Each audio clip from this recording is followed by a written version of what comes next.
Hello and welcome to another episode of Anomalies. I'm one of your co-hosts, Dan Hall. I'm kind of the lone gunman this week.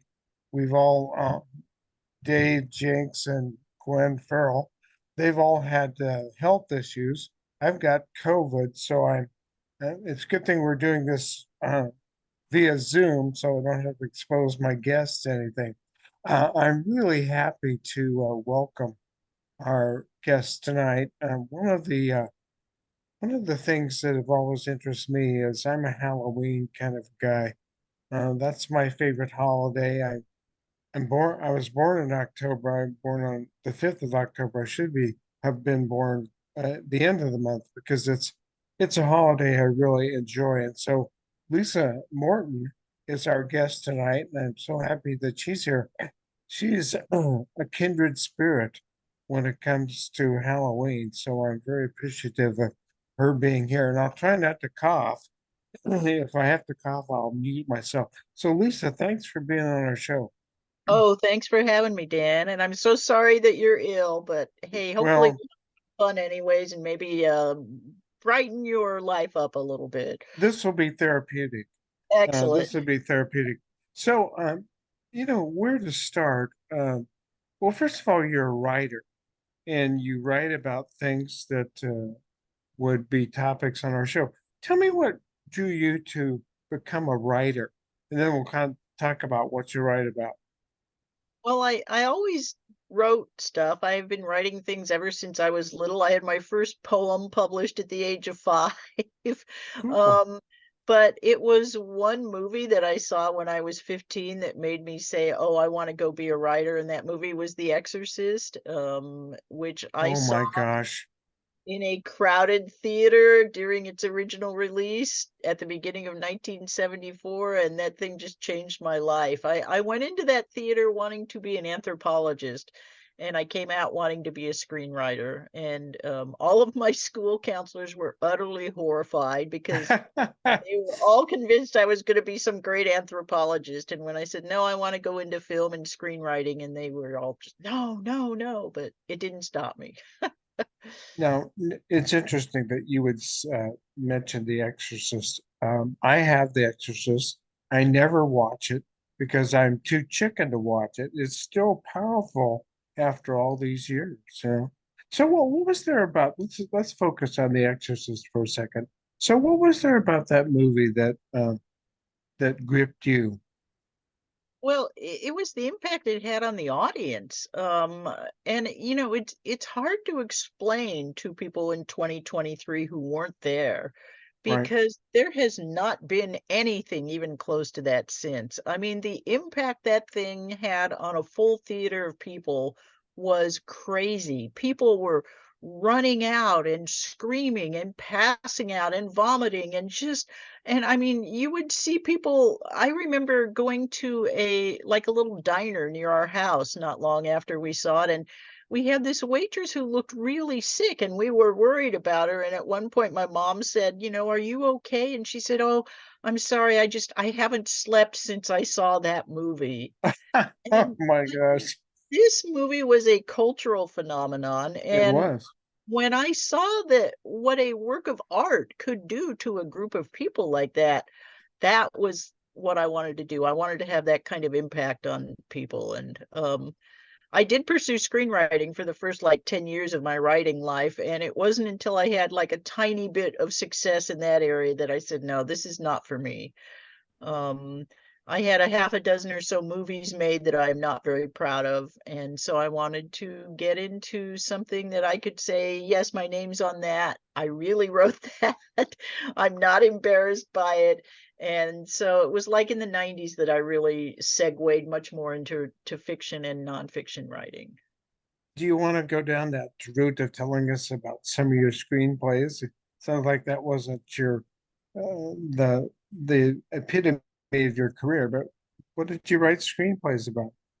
Well, the first one was a thing that was made in came out in 89. It came out under the title Meet the Hollowheads, which was not our title.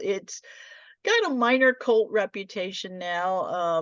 It was the first film of a very young actress named Juliette Lewis. It had some really good people in it. It was Anne Ramsey's last film. Bobcat Goldthwait was in it, John Yeah, Glover.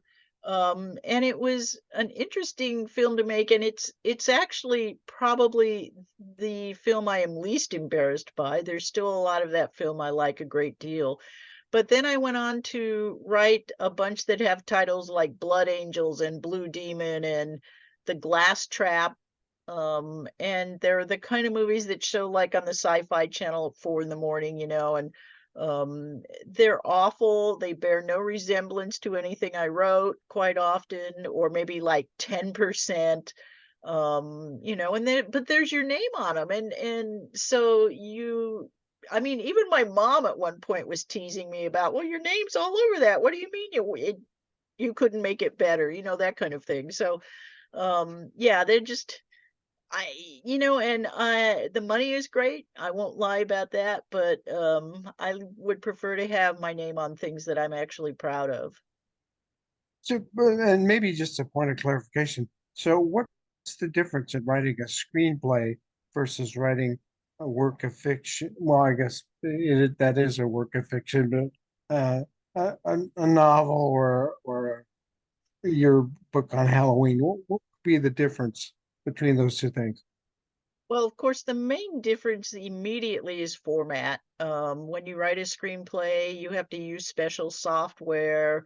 It's a very rigid format. It looks nothing like even a play script from theater. It doesn't look much like that. And I had no problem with that format, but where I have a problem is that screenwriting is a very much a collaborative thing. Filmmaking, of course, is. And unless you are also the director or maybe the screenwriter and the producer, it's pretty much guaranteed that other people are going to come in and just do whatever they want with the words that you have crafted onto that paper. And if it ends up not just bearing no resemblance to what you wrote, but maybe even completely flipping a message that you thought you had put in. And yes, that happened to me on one of the films. Um, you have no say so. There's nothing you can do about it. You just suck it up and you hope no one ever sees this film or sees your name on it right up front, written by, Um, whereas when you are the writer of a short story or a novel or a nonfiction book, the author is treated with great respect for the most part. Now, when you are working with an editor, your editor obviously is going to say, "Hey, maybe we can work a little bit on that part." But in those situations, the editor makes the book or the story better. A great editor is a wonderful thing to work with, and there's nobody giving you that kind of feedback in a screenplay. I love working with editors as a fiction and nonfiction writer, and I love being able to point to a finished product that is actually what I wrote. Right. Um, Yeah, I would understand that. You have been the recipient of an award that I didn't even realize they gave, and that is the Bram Stoker Award. So you and I know who that is, but who's Bram Stoker for those who may not know that name? Bram Stoker is the creator of Dracula, which was Hmm. published in 1897. The award is given by the Horror Writers Association. I think they've been giving it every year since 1987. And the award was named in honor of Bram Stoker, the creator of Dracula, because it's such an important work in the horror genre. And I actually am incredibly lucky enough to have won the award 6 times. It's kind of often jokingly referred to as like the Oscars of the horror genre. So it's a great honor to have won that award. That is the first book I think when I was a ninth grader. I grew up in Idaho, and the first book that impacted me was my ninth grade teacher, Harry Light, said, you gotta check this out, Dan. You gotta read this book. And I read Dracula, and I went, oh my God, that was a very impactful book. So yes, they should give an award based on that. Um, so why write about What draws you to horror? Well, why is that something that resonates with you? Obviously, The Exorcist and Dracula are part of that, but what draws you to horror? I think I like this sort of primacy of it, I like this sort of ultimate good versus ultimate evil quality of it. I like the fact that you can use it as a metaphor. It's very sort of malleable. You can talk about current events that people probably wouldn't want to read about in fiction otherwise, but when you put it in the form of a monster, it becomes very entertaining. Right? There I think it's really that element though of very intense emotions that has always drawn me.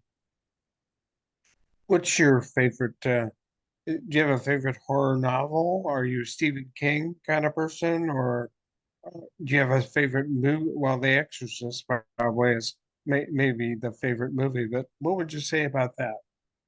Any Um, favorites?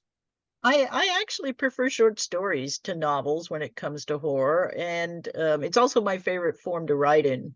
And I had a favorite short story writer named Dennis Etchison, who I know no one has ever heard of, but he is amazingly brilliant. He passed away a few years ago. He lived here in LA and he wrote these stories that were kind of drenched in LA mythology, I guess you'd say. I'm a lifelong native and lifelong resident of Southern California, so I read these stories and I completely recognize them. His most famous work was a collection that came out in I think '83, something like that, called The Dark Country. And Hmm. that's a book that has been very influential on many, many writers. And he was one of those guys who was such a brilliant craftsman. He did like 15 drafts of every short story and he kept every draft. And I've seen some of the actual handwritten manuscripts, and it's just amazing how he worked. And you get that sense when you read his work that this stuff has just been polished until it glistens. And I was also very privileged to know him and to work with him while he was alive. And so he is my favorite horror writer. And if I were to name one short story of his, it would probably be a story called The Dog Park, Hmm. which is does the it's like it's one of those stories that I think of almost as like a magic trick because it starts being very deceptively simple and nothing much is going on, and by the time you reach the end of this story nothing overtly terrible has happened. No one has died, no one's been possessed or whatever, but it is so creepy. It's just about two people who meet in a dog park up in the LA canyons. And as they are talking, they start to realize there's something very, very wrong with the neighborhood, the wealthy neighborhood Oh. surrounding this dog park. And it's very creepy. And it's just a model of how to do mood right. Hmm. And once again, the author of that work is Dennis Etchison. The last name is Etchison, and anything by Dennis is great. So anything that you can get your hands on by Dennis Etchison is well worth reading. okay. I'll have to check that out. Let's talk about Halloween, which probably is my favorite holiday. I'm guessing we're kindred spirits there.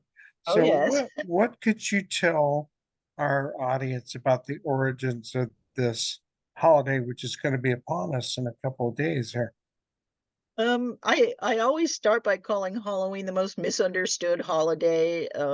It's so interesting because people have so many misconceptions about it, and I think very few people know how far back it goes. It goes back at least 2,000 years.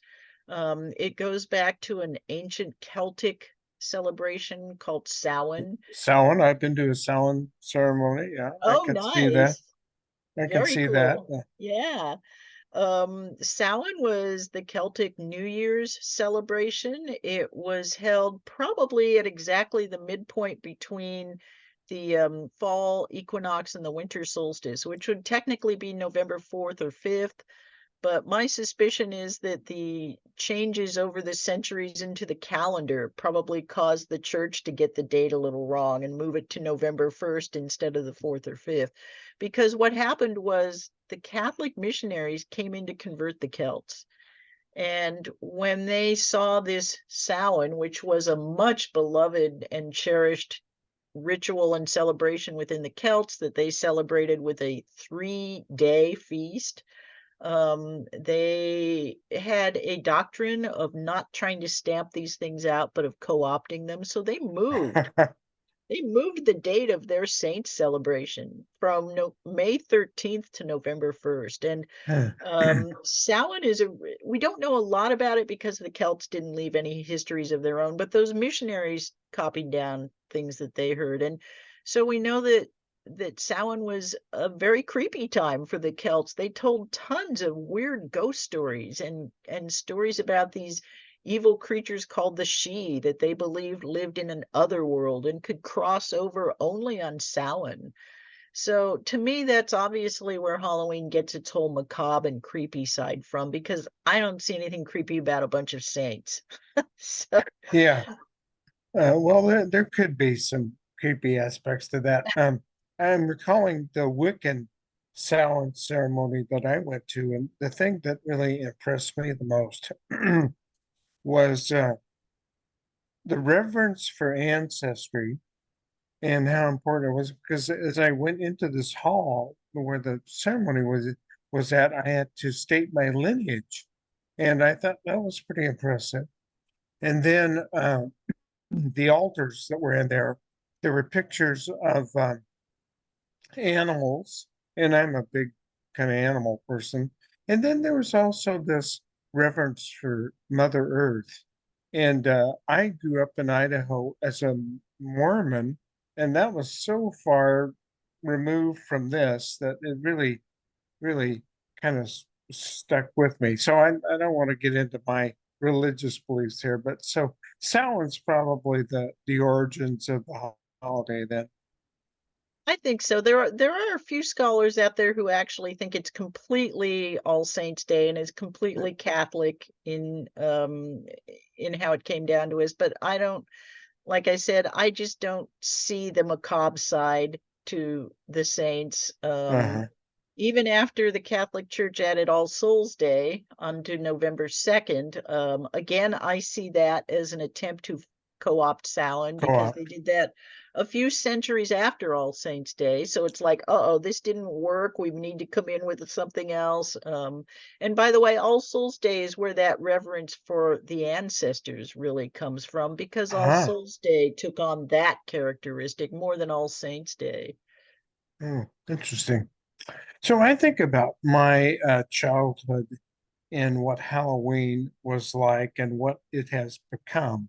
And so some of the I guess I used to teach sociology for a living, and so I tend to think in terms of symbols. Looks like you've got your little pumpkin cup there. That's good. Yeah, that's good. So let's talk about some of the symbology of Halloween and where that comes from. Uh, this idea of dressing up in a costume. So where does that come from? It's another one of the misconceptions is that goes back thousands of years. I've heard people say, "Oh, the ancient Druids dressed in bear costumes." No, they didn't. There is absolutely no evidence to support that idea whatsoever. In terms of dressing in costume, it's something that people used to do for almost every holiday. If you look back around the turn of the last century, say around 1900, you will see people dressing up in costumes for Christmas, for Thanksgiving, Hmm. for birthday parties, for masquerade balls, for school pageants. It was very popular back then to dress in costume. And it wasn't something that was done only for Halloween, and in fact, it wasn't even done that often for Halloween until about 1920 when there were some companies that came in and started retailing specific Halloween costumes for people going to Halloween parties. But when the costuming element really comes in is in the 30s. And it comes in as part of this whole response to very destructive prank playing Hmm. because Halloween, for the first part of the 20th century, was celebrated by teenage boys who ran out and played pranks. Hmm. And for a while, the pranks were kind of innocent. They would go around and rattle the farmer's window, or had a favorite thing they do where they disassemble a gate and carry it to like the top of the roof of the barn and reassemble it there. In fact, the holiday was called gate night in places Game because this night. Huh. gate night because this was so commonly done. But then in the 30s, the kids kind of moved into the cities and they started setting fires and they started breaking glass fixtures and windows and car windows, and they were smashing things, and it became very destructive. This is during the Great Depression, so money to repair all of these things is hard to come by. And the cities start trying to figure out what to do about this. And some of them come up with this idea of buying these kids off with organized parties. Hmm. So they start giving out little pamphlets and guides and so forth to homeowners. And they're saying, hey, we know you don't have a lot of money right now, but if a bunch of you in a neighborhood get together, you can give these kids an entertaining night and they won't go out and play pranks. And that's where the dressing up comes from, and trick or treat, because the first house in these, they called them house to house parties. The first house would give the kids a really simple costume. And we're talking like a paper hat or a sheet, so you're a ghost. Very simple costumes. And then the next house would give the kids a little game to play, and the next house would give Hmm. the kids a little treat. And one of the houses might do something like convert their cellar or their attic into a little haunted attraction, which is also the birth of haunted attractions. So this whole trick or treat and the haunted attractions industry both kind of come out of this need to buy off destructive prank playing, and it worked. And that's where we get trick or treat from. It's interesting that it isn't until 1939 that we see the first article in a national American magazine that talks about trick or treat and gives very detailed instructions on how to buy these kids off. Throw them the party, they'll probably come in costume, give them popcorn balls and donuts. The kids will say trick or treat, and they won't soap your window. That article is actually Right. called "A Victim of the Window Soaping Brigade." Huh. So costuming, trick or treat, that stuff is all relatively recent, less than 100 years old right now. The other thing I was thinking about there is once again reflecting on my childhood, the kind of things that you would get when you would go trick or treating, the kind of candy. And initially, there was things like I can remember, well, homemade cookies and what were some of the other things. Oh, caramel apples. And then Yeah. there was some kind of a scare, and I don't know if it was an actual scare, but it was like, okay, people are passing out adulterated candy to kids. And so things went just very commercial after that. Am I picking up on something that actually occurred, or am I making up something that didn't occur? No, you're right in the area there. The retail treats, the wrapped candies and so forth, actually came in the 50s, but people were still giving out like the wrapped candy bars alongside the homemade things up until 1963. And in 1963, there is a housewife in Long Island who gets upset at older kids trick-or-treating. And so she decides to play a prank on the older kids, and she gives them ant buttons, which are indeed poisonous if you are dumb enough to eat one. She didn't try to disguise what they were. Um, and she was arrested, and she was, I think, found guilty of a misdemeanor, something like that. But that notion of the woman giving out the ant buttons to trick-or-treaters sort of morphed over the next few years and became this massive urban legend about anonymous psychos putting razor blades in apples, Right.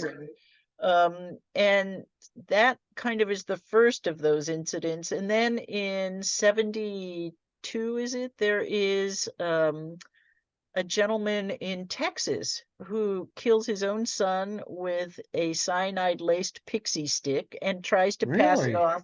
It was an insurance scam. He tried to actually kill all of his children. He had three or four. Only one of the kids ate the cyanide-laced pixie stick and died, and he tried to claim it was an anonymous neighbor of some kind. They caught him. His name was Ronald O'Brien. He was in all the newspapers known as the Candy Man. And so there again, we got this idea that there were anonymous strangers out there who were going to tamper with your kids' candy, and that was kind of one of the big stakes through the heart of trick or treat there. So yeah, you are actually, Dan, remembering that very accurately. Yeah, that's very interesting to me that that kind of those events would change the holiday to such a great deal. I appreciate you telling me about that. So let's talk about some other aspects of Halloween. Um, so I've got a pumpkin outside of my door, and I'm probably going to carve it here in a couple days. Where does that come from? The The jack-o'-lantern. the jack-o'-lantern, yeah, that name Jack, Jack is the lead character in a folk tale that is famous throughout the Western world, and there are hundreds of variations of this folk tale, but in the most classic version, Jack is a blacksmith who is a bad guy. He drinks, he gambles. The devil comes after him twice to try and get his soul, and both times Jack tricks the devil out of taking his soul and begs the devil for 10 more years of life. And finally, the devil catches up with Jack. He dies. But when he dies, heaven doesn't want him, of course, and the devil is now pissed off at him and doesn't let him into hell either. So the devil very reluctantly throws Jack this burning hell ember, and Jack puts it in a carved out gourd and uses Uh-huh. that to light his way around the world. His spirit is sort of stuck in this twilight limbo forever. And the Irish were the ones who loved to play pranks with these carved. They had turnips that were large enough to carve, and so they were carving these turnips into these faces that would get passers-by to immediately think of that story of Jack. And so they would put that out somewhere at a dark corner or at the edge of a dark road. And if you're coming along on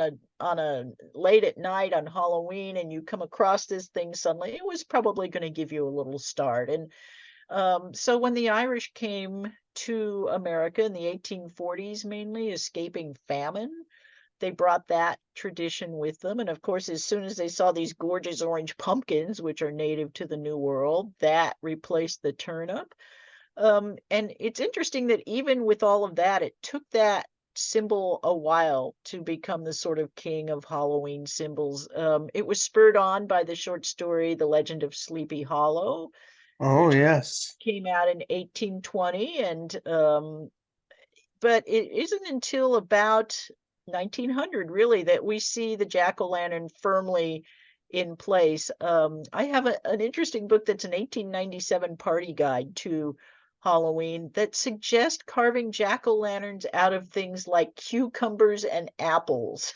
Now, I have no idea how that's even remotely possible, but it's interesting that it kind of takes a few more years for that pumpkin to become the king of Halloween, and by the time you get to about 1910, now you see it's really firmly in place.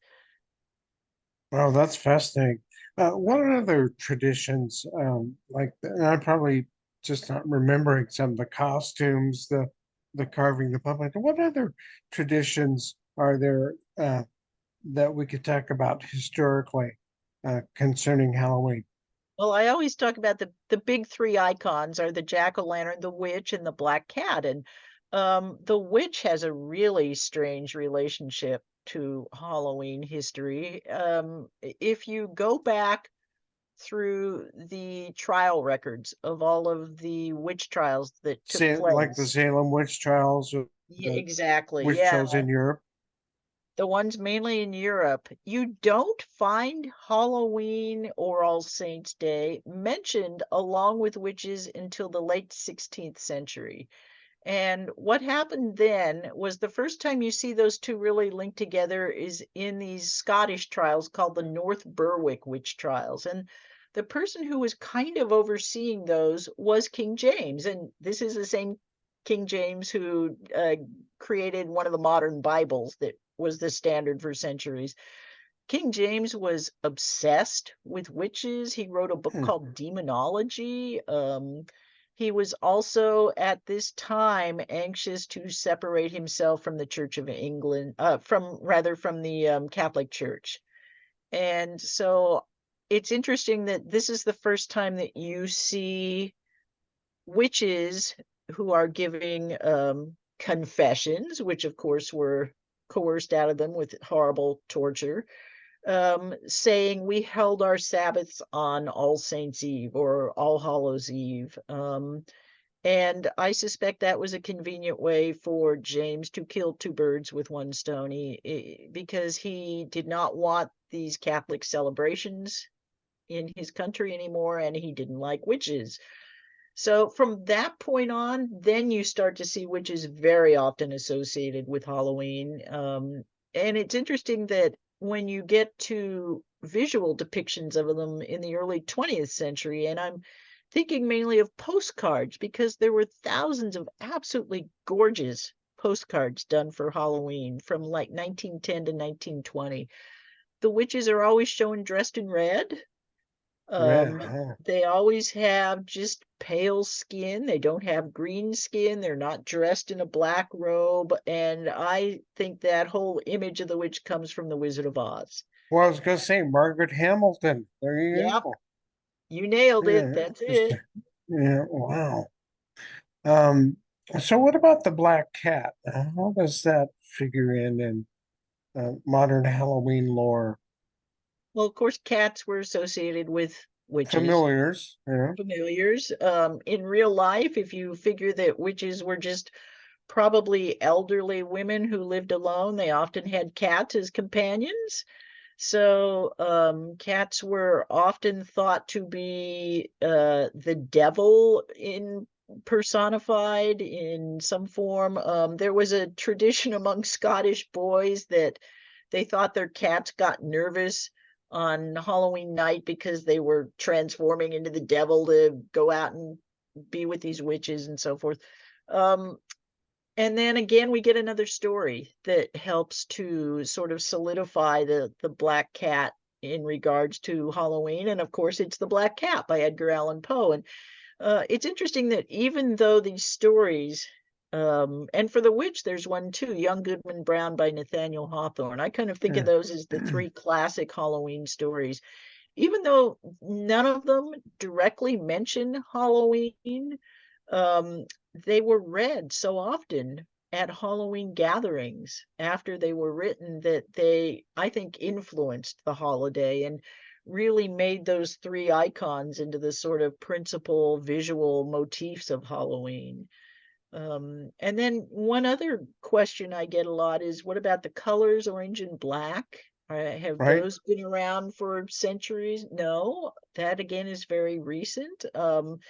If you look at some of these early decorating guides for the holiday, they will say the colors of Halloween are yellow and brown, Hmm. which kind of makes sense because those Fall, are harvest colors, the right? yellow of corn, the brown of the earth or hay or um, corn stalks. And it isn't until really about 1910, from then on, you get the orange and black association, and the orange coming from the pumpkin, of course. Black, probably just the black cat, the knight, the black bat, that kind of thing. And I suspect that again, retailing had a lot to do with this because these companies like Denizens that were pushing the Halloween costumes and decorations, I think really latched on to the orange and black color scheme and really promoted that for Halloween. Well, it's amazing how commercialized this has become. How it's, I mean, what other, maybe Valentine's Day? I don't know. Probably not thinking of all the holidays, but the amount of money that's made by producing candy, by costumes, that's got to be a huge amount of money uh, at Halloween time. Yeah, it's crazy. And Hmm. it's interesting that this year is on track to be, I think, the biggest ever. the figure I just saw was something like 12.2 billion Oh spent my on gosh. Halloween this year. Yeah, it just went through the roof this year for whatever reason. I'm not even sure. Well, I think capitalism has a lot to do with that. Anything that makes you that much money can't be a bad thing. So, what else? Is there anything else? I mean, we've kind of talked a little bit about Halloween, its origins. Oh, I know what I was going to ask.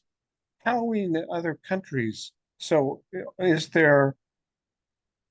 I haven't really. What is the in the Latin culture the Dia de los Muertos? Dia de los That Muertos. seems kind of Halloweenish, but not necessarily. Are there other permutations culturally of Halloween in different countries? Well, you nailed that in terms of it seems kind of like Halloween Yeah. because it's what happens when you take those same Catholic missionaries and you send them to the other side of the world. They came down to try to convert the indigenous peoples in Mexico after Cortez had Uh-huh. quote unquote conquered them. And again, they were very smart, the Catholics and how they did this. They found these existing Aztec mainly traditions that celebrated the dead. The Aztecs had two holidays honoring the dead. The spirit, one was for the spirits of children, one was for the spirits of adults. And so when you look at Dia de los Muertos, it's so fascinating because it is like Halloween. It takes place around the same time, but it has this very distinctive Aztec and Mayan influence coming into it. And it's a very different holiday as a result. It's much more somber. It's about the ancestors. It's about honoring your loved ones who've passed on. It does also mock death. That's why you'll see the little sugar skulls for sale at vendors in Spanish-speaking areas, and you'll see the dancers that are painted like death and so forth. But it's also about going out to cemeteries, cleaning the graves of your loved ones, about setting out their favorite foods at home. Uh, So it's very different from Halloween. But in fact, there are parts of Mexico now that celebrate Halloween on the 31st and Dia de los Muertos on the 2nd of November. oh gosh.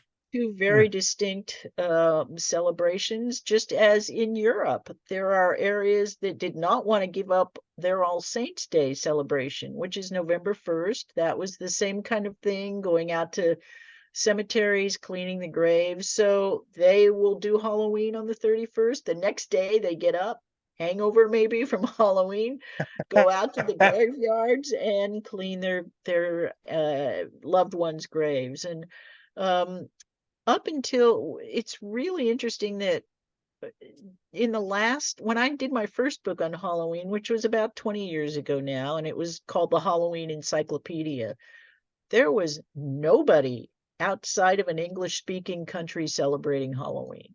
Just Really? it was unheard of. People in other countries didn't had no clue what this was.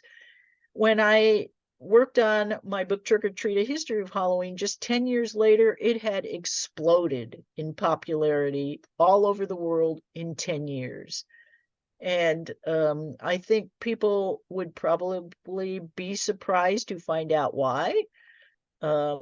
It's generally driven by two very specific things. And again, follow the money. One of those things is American television sitcoms Ah, because talk about that. Yeah, talk about that for a minute. those things are syndicated all over the world. The Simpsons, for example, is one of the most popular syndicated television shows in history. And of course, those of us who live in this country know the Treehouse of Horror that they do every year. Shows like Roseanne. Roseanne was an insanely popular sitcom that loved Halloween. They did a couple of really classic Halloween episodes. So people are sitting in a country where they are watching these things probably dubbed into their own language, and they're seeing Uh, these Halloween celebrations, and they're seeing, cute little kids in costumes and candy. And of course, it's like, what's not to love? So they start thinking that looks like fun. We should try that. And then the other thing that comes in and helps to promote local acceptance of Halloween is fast food, Oh, because you get McDonald's being in every country in the world, and of course every Halloween they do the little bucket Happy Meals with the Halloween things, and now the kids have a trick or treat collector. So right, it's like, why not put that to use? And it has just caught on so much. Now, is much slower to catch on in the Southern Hemisphere, and that is probably because there is no seasonal association, no harvest thing, because, of course, the right, seasons because are summer. reversed. Right, but it is now huge in Australia, Wow, and it is catching on in places like South Africa and parts of South America, and I suspect we will see it continue to expand just about everywhere. It has a really uncomfortable situation going on in Russia. Young people love it in Russia, but it is technically a banned holiday, and also the Russian Orthodox Church looks down on it. But it doesn't stop I've heard like every bar in Russia puts on massive Halloween parties, and they are really? jammed and they're very popular. And Russian young people love the creative aspect of it. They love the makeup and the costuming.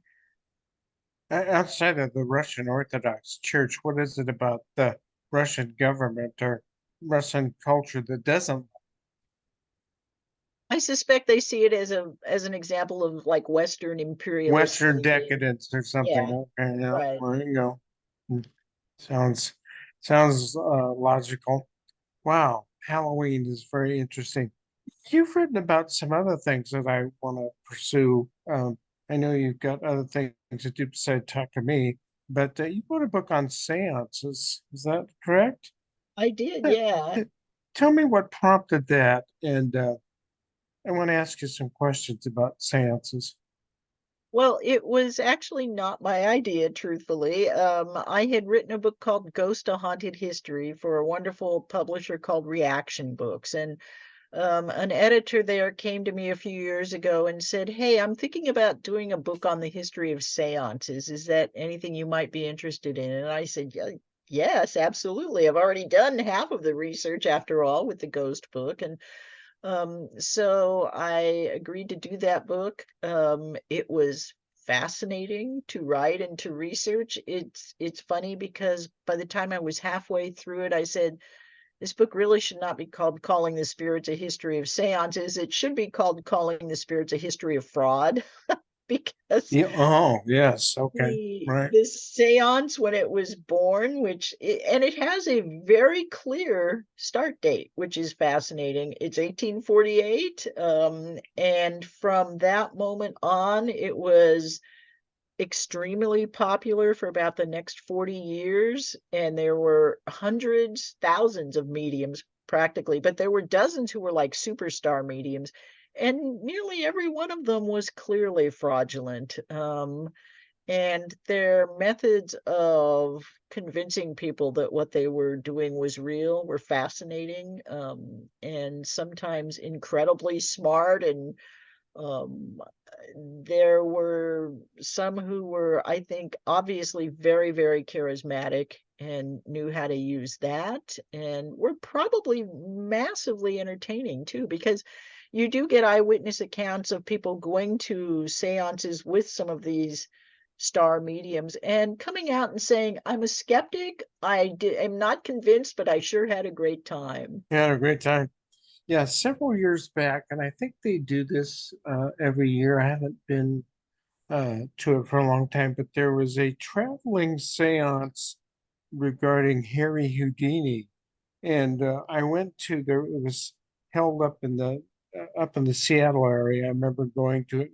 Nothing really happened, but I thought that's interesting. Why are they trying to contact Harry Houdini? So it's sounds like there's a that has a half life of its own there. The Houdini seance is very traditional. It's very interesting. Houdini had his own uncomfortable relationship with seances and spiritualism and belief in ghosts. I think he desperately wanted to believe because he was extremely dedicated to his mother. And when his mother died, he would have done anything to be able to talk to her again. And Mhm. he got angry, I think, at these mediums because obviously he was a genius at recognizing magic tricks, which is essentially what these mediums are engaging in. And he debunked them when he realized that he was being had.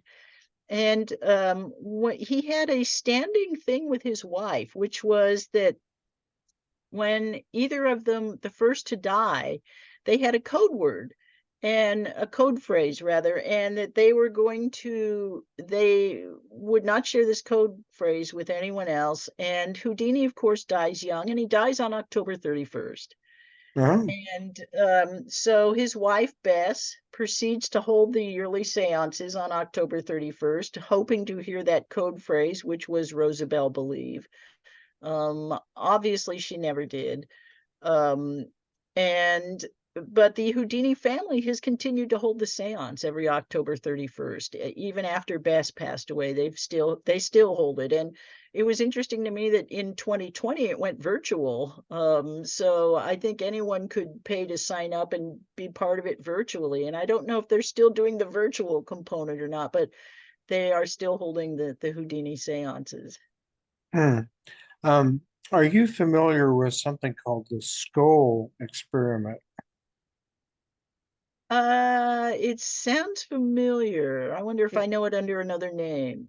Yeah, you might. And this was a group of seances by mediums in Great Britain in a little a community called Skull, and they came out with some pretty interesting results in terms of like apports, things that appeared during the seance. And I mean, I appreciate the fact that so many of the stuff could be hoax, but it seemed like the Skull experiment was a very interesting attempt to contact the other life using mediums. So you might look into that. Might find that somewhat interesting. Let's see, what else can we talk about? Uh, so I know what I was going to ask you. So have you done paranormal investigations? Have you I taken the next step? And you have, Oh okay. yes, yeah, I have. Tell me Um, about those.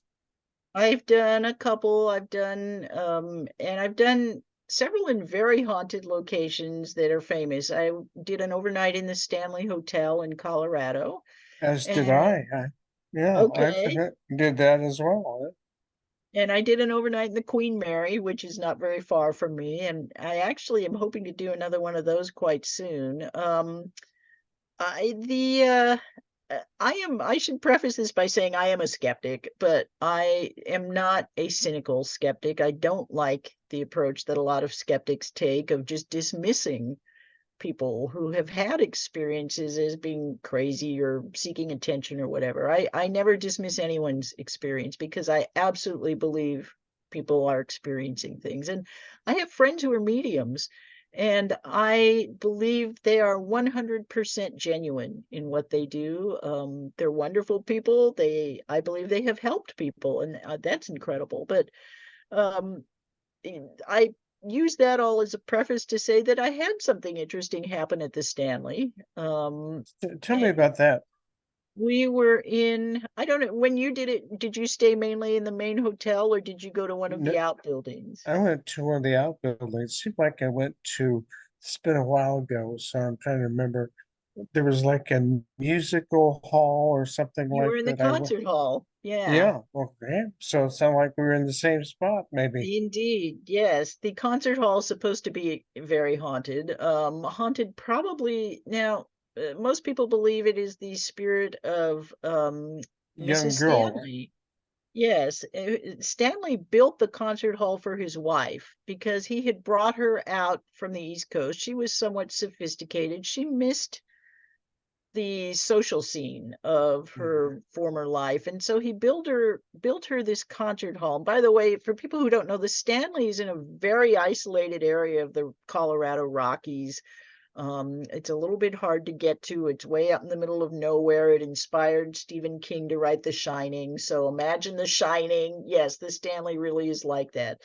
So it was hard, of course, to get entertainment there. So he built his wife this concert hall, which is just outside of the regular hotel. And the concert hall is supposed to be haunted, possibly by Mrs. Stanley. There is supposed to be a teenage runaway spirit who haunts the sort of lower That level. that's the thing I'm remembering because we did an EVP kind of exercise regarding trying to speak to that young woman. And so I think, yeah, I'm remembering that now. Yes, okay. She's down in like it's an area of dressing rooms and Mm-hmm. storage and so forth.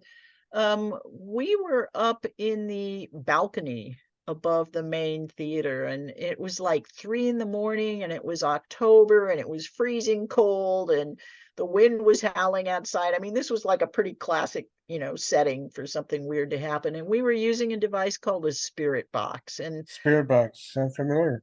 for people who don't know, a spirit box is this thing about this big. It looks kind of like a radio. It is indeed essentially a radio that scans radio frequencies at this very high pace. And it creates this kind of wash of white noise, but every once in a while you will hear a word blurp through that white noise. And the idea is that spirits are using this energy to communicate, to form words that come out of the speaker. Now, so we had been using the spirit box for about 20 minutes and nothing interesting had come out of it. And it suddenly blurted out this word that sounded like mostalaria.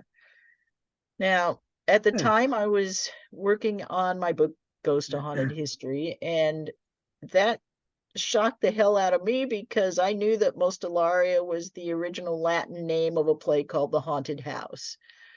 Um, and I actually asked everyone else there what they had heard, and they all came up with essentially the same word. And of course, no one else had any idea what that was. And um, so my explanation for that is that it was probably a case of pareidolia, which is Yeah, pareidolia. Right? the idea that our brains are always seeking to make sense of things and find patterns. And I'm guessing that it was probably a DJ in the middle of the night saying something like most of the area, but Oh, uh-huh. my brain, because I had just been thinking about that, translated it to this mostalaria. And to me, as a skeptic, the idea that my brain would do that is just as astonishing to me as the idea that something was trying to contact me. So I'm truthfully open to either possibility at this point. I think when it comes to doing paranormal investigations, and I've been parts of two ghost hunting groups here in Washington, I think open mind but skepticism is a necessary characteristic to have there. So, um, well, I I really have appreciated our time. We've talked about Halloween. We've talked about seances a little bit. We've talked about horror. I really appreciated the time that you have given to us and would invite you to come back on our show anytime to talk about anything else that's related. It's just really this conversation from my standpoint was really a pleasure to have engaged in. So thank you, Oh, Lisa, thank for you. coming And on with us. likewise, Dan. And can I take a moment to do the shameless promotion for myself Do here? that. Do go for that. Because this might be Web something that's fun to talk websites, about. websites, books, whatever you want to. This is The my art, book that just came out. art of the Um, zombie movie. it's my first big coffee table art book, which was kind of a bucket list item for me. As you can see, this sucker is a doorstop full of gorgeous art. Oh, great. And it was really interesting to research zombies for this. So if you ever want to talk about the history of the zombie, Let's do that. Like The Walking yeah. Dead kind of yeah, that's very popular. Yeah, let's do that. So now you have a website. What's your website so people can find your books there, or I guess Barnes and Noble or Amazon would also be another resource to find your works of fiction, nonfiction. Yeah, and the website is easy. It's lisamorton.com, and from there you can find links to my social media and to all of my books, and you can even have some free short stories and so forth to read there. Cool, cool. Well, once again, I'd really like to thank you for spending time with us today. And once we get this recorded, we'll get it on YouTube. And one final question. How are you going to celebrate Halloween? Well, it's a little bit of a sad one this year. We love Oh, doing a yard haunt. I have a house up in the northern part of the San Fernando Valley, just above LA, and um, we had everything set up and ready to open last night with our little yard haunt, and 30-mile-an-hour winds came along and just knocked oh, everything oh down. no. So they've calmed down a little bit right now. So we are hoping to try and set up tomorrow and get everything running at least for Monday and Tuesday night. But we love doing the yard haunt. It's very family friendly and low key, and so it's really fun to watch the kids kind of creep through, and their parents Uh-huh. make them pose for pictures, and we enjoy the heck out of it. So Yeah. Yeah, I did something like that in college. That was very interesting. Well, I hope that the winds cooperate and that you have a very happy Halloween. And let's get together again and we'll talk zombies. that sounds great, Dan. Thank you so much. Okay. All right. Thanks a lot. I'm going to end the recording here and happy Halloween.